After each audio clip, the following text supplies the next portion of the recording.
唔知大家有冇試過喺聽一首歌嘅時候，會諗起一啲人？有一擺到明，佢哋唔係 buy 我哋嘅音樂喎。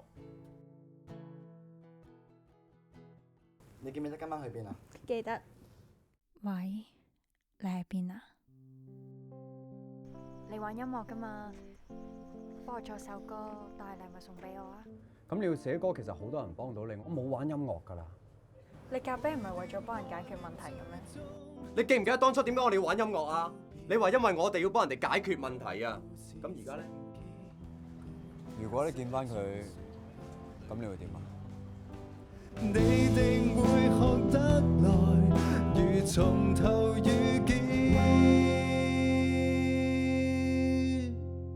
因為一首歌，就算再好聽，都會有佢完嘅時候。呢一隻歌同時送俾大家，希望大家聽完之後，每一日都過得咁開心、咁幸福。